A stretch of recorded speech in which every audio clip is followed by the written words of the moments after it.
Hi, I'm Nicole. Welcome to my channel. If it's your first time here, I'm glad you're here. If you're a returner, welcome back.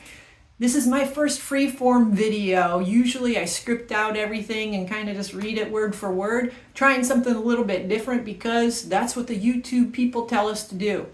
If you've been trying to reach monetization like me, maybe you found it a little bit harder than you thought, like me. Some of the things that I've learned along the way I plan to share with you today, and some tips and guidelines that I have found useful and some that I really haven't found so useful. So I will start from the top in my beginnings in YouTube. First off, I started my YouTube channel. I guess I started it in 2012, which I don't really remember.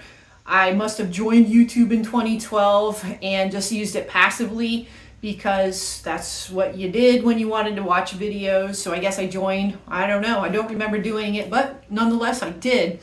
And I really got into starting to make YouTube videos back in 2019. In 2019, I started my doctoral journey, and part of my doctoral research was flipping my instruction in my Introduction to Psychology class. I am a teacher. I go back to school next week, and that is why the goal was to get monetized by August, because I had these 2 months in June and July to focus 100% on growing the YouTube channel.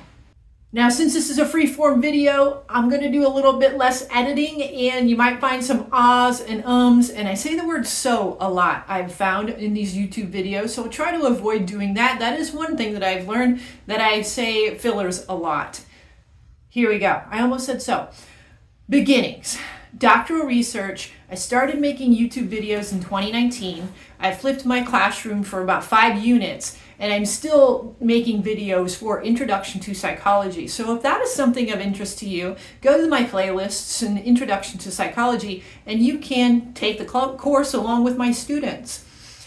My doctoral research caused me to start making instructional films. And part of the reason why I was interested in that field was because I saw guys that are education masterminds when it comes to instructional YouTube content. There's Tom Ritchie, he was one of my inspirations. There's Heimler's History. There's Mr. Sin, he does AP Psychology and AP Euro, Human Geography. There's a guy named Mr. Beat who has over, not Mr. Beast, because I'm 50 years old, I don't watch Mr. Beast.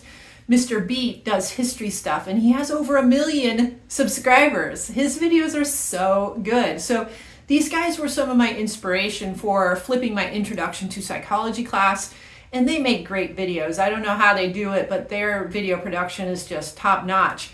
And that's one of the reasons why I didn't choose psychology as one of my niches, was because my videos just don't compare to theirs. Theirs are so good, and I don't know how they do it or how they got the skills in order to do that while being a teacher and also being a parent. These guys are balancing all this stuff, but they're great. So if you want to check them out, learn more about history, I really suggest them. Because I had the background in making instructional content, I'm used to making videos, and I don't have any problem really talking to the camera, at least I don't think I do. And I talk to people all day long. I'm delivering content all day, every day. So that part of the story really isn't all that challenging for me. And that's what led me to, maybe I should monetize my YouTube channel. As a teacher and as a doctoral degree, I have my doctorate. What I was hoping to do with my doctorate was lead me to another position, a new job. And, for whatever reason, that just hasn't happened. I've had interviews and, maybe I wasn't greatly prepared for some. Others, I feel like I did great, but, it just didn't happen. And I'm still in the same position that I was 4 years ago when I got my doctorate. And so I haven't gotten to that next level, which is what I was trying to do.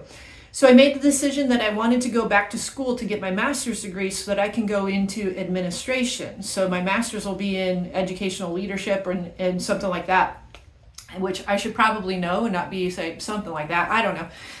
But to pay for the master's degree, this is the huge reason why I want to monetize my channel, is so that I can help to supplement that paying for the master's degree.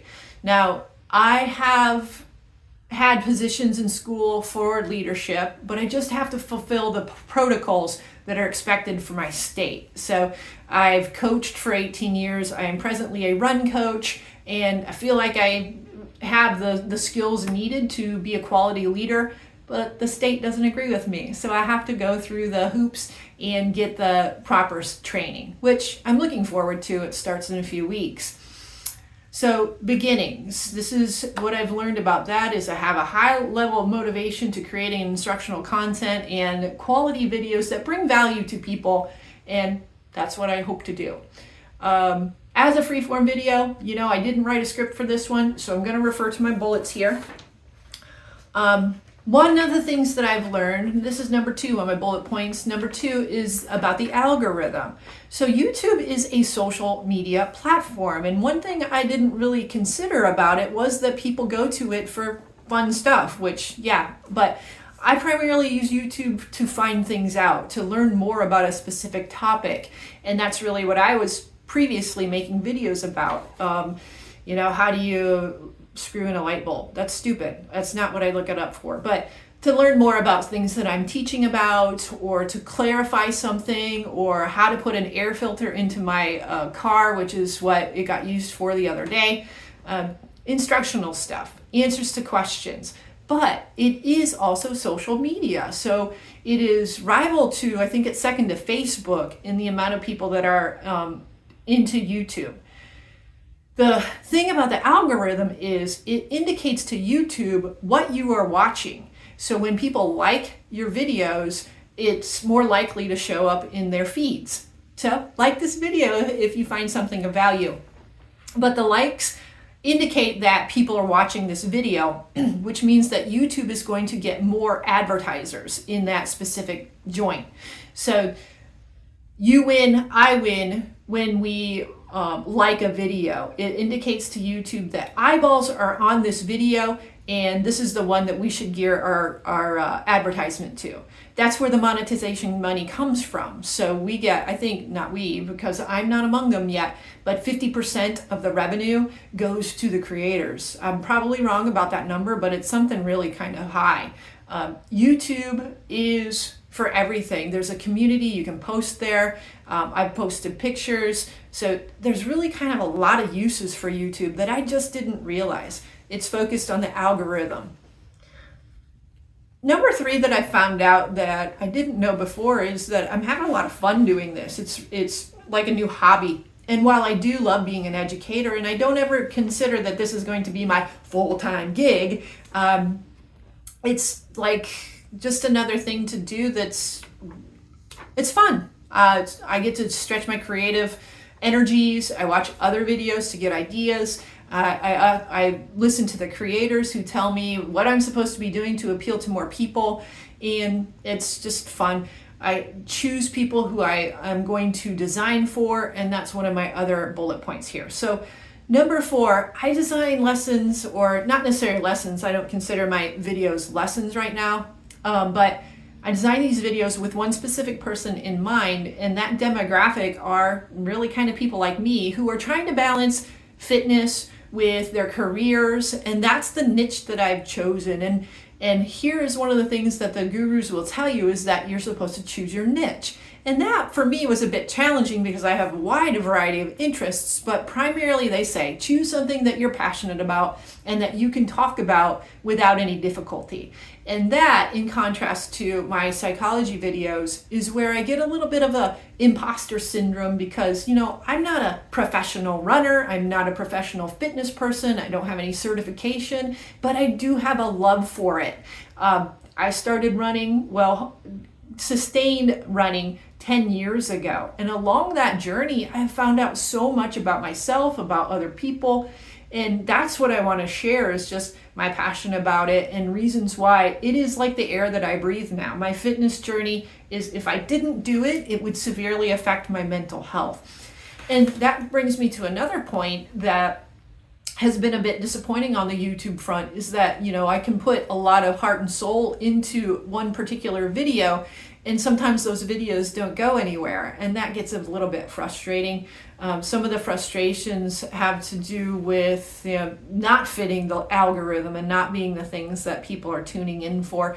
And it is all driven by eyeballs, the things that people are getting their eyeballs on. Now, they're saying right now, when I first got started in May, when I began to do this hardcore, there were tons of videos about how YouTube has changed my life with less than 500 subscribers. And I was like, oh, I need to do one of those videos. But at that time, I hadn't really experienced any life changes. I had just a few videos out. So I chose more so to produce videos that were in my niche about running and fitness. And I'm proud of those videos. But my early videos were garbage. I felt like I needed to get more videos under my belt before I could make a video about how YouTube has changed my life. And I'll talk a bit more about that. But first, let me make my fifth point about staying true to yourself and remaining authentic. For me, that has been really challenging because I'm not having a conversation with you. We're not doing this one-on-one when I design and script out a video. I am more so reading from my script, and then when I edit it, I add the different pictures and videos and such. So that's where the imposter syndrome is. And, it's just, I'm going to get better at it with time. I know that that's the key to imposter syndrome, is just to keep going after it. And I intend to do that. Now, since school is starting soon, I probably won't be putting out as much running content because I do have to start making some intro to psychology videos that I don't have made just yet.